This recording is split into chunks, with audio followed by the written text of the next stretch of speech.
a pergunta que fica, de novo, é: quem é que tem que substituir o Estevão? Abel vai improvisar? Abel vai fazer o trivial? Vai ter alguma novidade? Bom, é o seguinte, o nome mais forte para retornar à equipe é o do Rafael Veiga. Por quê? Porque o Felipe Anderson ficaria aberto pela esquerda onde está, o Veiga voltaria à região central, lembrando que ele fez gol na partida contra o Criciúma, e o Maurício, naturalmente, iria para o lado direito, de onde também está acostumado a jogar desde os tempos do Internacional.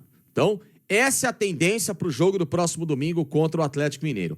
O que eu, Felipe Facincani, gostaria que acontecesse? Bom, que o Abel não mexesse no Maurício, que se encontrou muito bem atuando por essa região central, tá?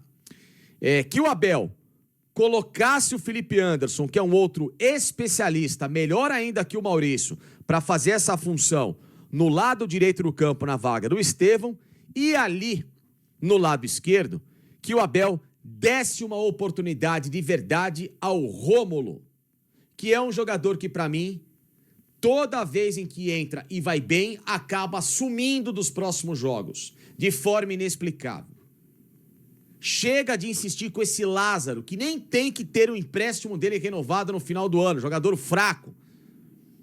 Deveria ser o Dudu, claro, mas o Dudu, naturalmente, não está aguentando jogar desde o início. É um atleta mais para entrar no segundo tempo. E existe também esse imbróglio em colocar o Dudu em campo, a tal da minutagem, que o Palmeiras não quer renovar o contrato, tem gatilho para que ele renove o contrato, enfim. Tá uma bagunça essa história Dudu-Palmeiras. Então, para não gerar nenhum tipo de ingresia, o que deveria ser o normal, o Dudu jogar, mas já que há uma posição ali em aberto e o Rony também não tem que fazer essa função na equipe, só enxerga o Rony jogando na vaga ali com o Flaco Lopes, Rômulo tem que ser a solução, Abel.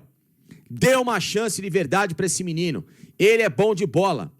Ele é um bom construtor de jogadas. Tem boa bola parada.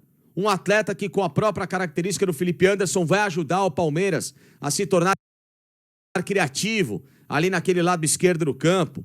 É um jogador, inclusive, que pode ter uma sequência e valorizado já pensando não só ainda em 2024, mas também 2025, para mostrar que não precisa renovar com esse Lázaro, que não tem que renovar com esse cara, que o Palmeiras já tem aqui uma boa solução para atuar no lado esquerdo do campo. E aí não mexe na estrutura.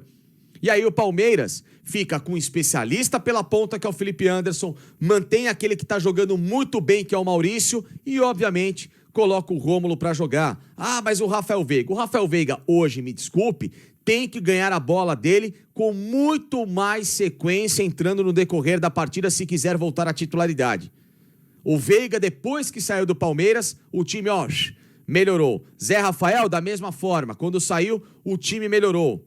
Então, Abel, para que, de novo, colocar um atleta em campo que não vive o melhor momento na carreira no Palmeiras, que precisa ganhar essa confiança pouco a pouco, quando você pode surpreender o time do Vasco no próximo final de semana e colocar em campo um atleta que ninguém estaria esperando e que talvez possa de novo corresponder àquilo que o torcedor espera. Um atleta aplicado, um jogador que está com muita vontade de mostrar serviço e, acima de tudo, com fundamentos que podem decidir um jogo daquele calibre. Com arremates de fora da área, é um bom finalizador e, acima de tudo, um cara participativo para deixar os companheiros na cara do gol.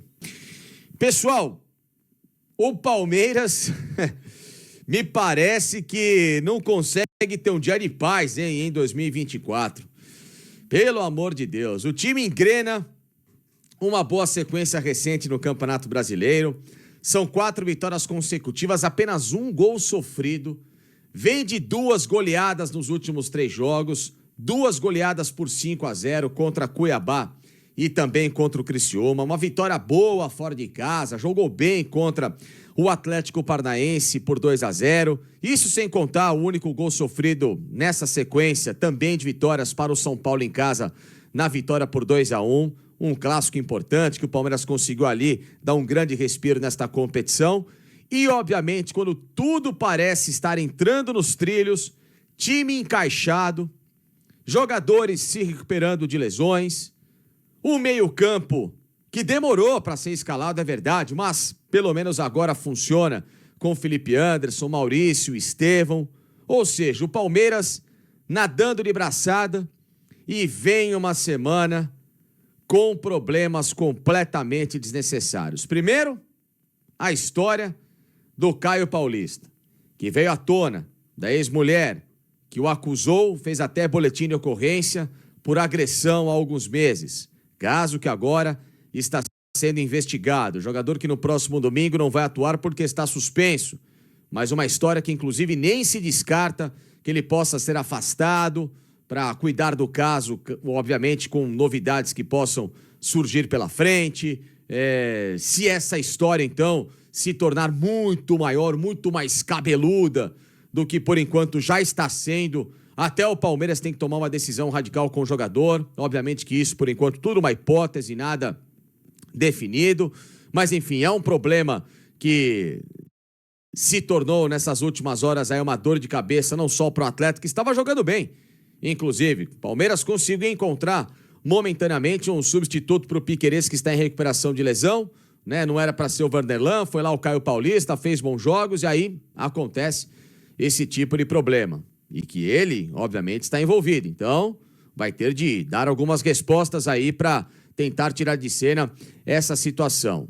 O Abel, no final de semana, já faria uma alteração obrigatória com o retorno do tal do Vanderlan de novo na posição. E aí, aquele que, obviamente, em hipótese alguma pode sair do time, aquele que é o grande cara do futebol brasileiro em 2024, talvez possa ser, se o Verdão ganhar um campeonato brasileiro com o protagonismo dele, a grande revelação histórica do Palmeiras junto com o Endrick. Para muita gente até mais talentoso do que ele, e obviamente estou falando do Estevão. Jogador que é, hoje, ele e mais 10. E a notícia é justamente em relação a esse cara tão decisivo, com participações importantes nesses últimos 4 jogos. Seja com passes para gol, ou então, claro, com os gols marcados. Estevão saiu com dores da partida contra o Criciúma, fez exames e constatada lesão no músculo posterior da coxa. Portanto, um Estevão que agora está entregue ao departamento médico e, como de praxe, o Palmeiras não divulgou o prazo para retorno. Pode ser que se recupere nas próximas horas e atue contra o Atlético Mineiro. Pouquíssimo provável. E, claro, com isso, gera toda uma preocupação, já que o Palmeiras tem um outro jogador super importante no departamento médico, além do Piquerez, também machucado por causa de questão muscular. O lateral direito, Mike, que segue um cronograma e também sem prazo para retorno. Mas, afinal, qual é a gravidade dessa história? O Estevão vai perder quantos jogos? Essa lesão, ela vai atrapalhar em que o Palmeiras e quais as próximas partidas que, de fato, o Palmeiras tem por disputar e se é que dá para conseguir bons resultados sem Estevão. Então é exatamente isso que eu vou contar para vocês a partir de agora, neste vídeo aqui no canal do Facincani, que também tem apoio da galera aqui, ó, de Mundo Retrô, com as melhores camisas históricas do Palmeiras para sua coleção. Já falei, essa aqui é carro-chefe da empresa. Então, conversei com algumas pessoas que me disseram que o tratamento do Estevão, claro, requer alguns cuidados, tá? De que é praticamente impossível a participação dele no próximo jogo contra o Atlético Mineiro. E aí, com isso, claro, o jogador vai demandar pelo menos ali 10, 15 dias para tentar ter a plenitude dessa recuperação total. Podendo, claro, ser para menos, que é o que a gente torce, ou para mais. Haja vista que lesão muscular de grau 1 demanda exatamente esse tipo de tempo para que haja uma recuperação perfeita, né? Uma semana, 10 dias, 15 dias, mas como o Palmeiras tem sido extremamente cauteloso nesses últimos tempos e sofreu demais com lesões, é claro que ninguém vai apressar qualquer tipo de situação. Haja vista que o próprio Estevão, quando desfalcou o Palmeiras, no último mês de agosto, o Palmeiras sofreu ao ponto de ser eliminado muito pela ausência do Estevão ou por não estar 100%, das duas grandes Copas e competições que o torcedor esperava que o Verdão pudesse estar vivo até agora. Copa do Brasil e também a Libertadores. O Estevão ficou fora de 6 partidas, tá? Ele esteve fora em 2 vitórias do Palmeiras no Campeonato Brasileiro uma no Campeonato Brasileiro contra o Cruzeiro 2-0, e a vitória no jogo de volta da Copa do Brasil contra o Flamengo por 1-0.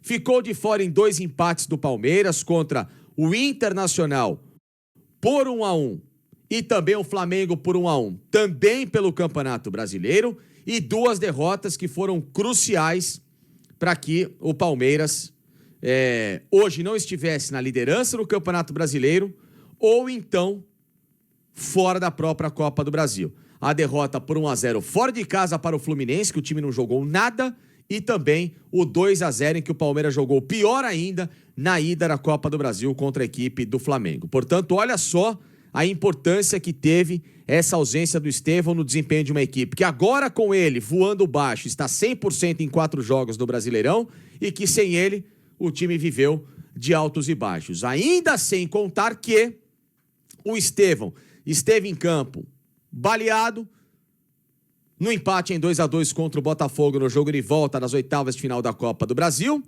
e se machucou com 35 minutos do primeiro tempo na partida contra o Botafogo na ida das oitavas de final da Libertadores. Falei Copa do Brasil, né? Libertadores, o Botafogo, pelo amor de Deus, é muito dado aqui na frente pra gente analisar. E nesses 2 confrontos, né? Nesse jogo de ida, principalmente a derrota por 2-1, pesou demais para a partida de volta no Allianz Parque. Então, esse é o cenário de um Palmeiras sem Estevão e o atual cenário de um Palmeiras com Estevão voando baixo.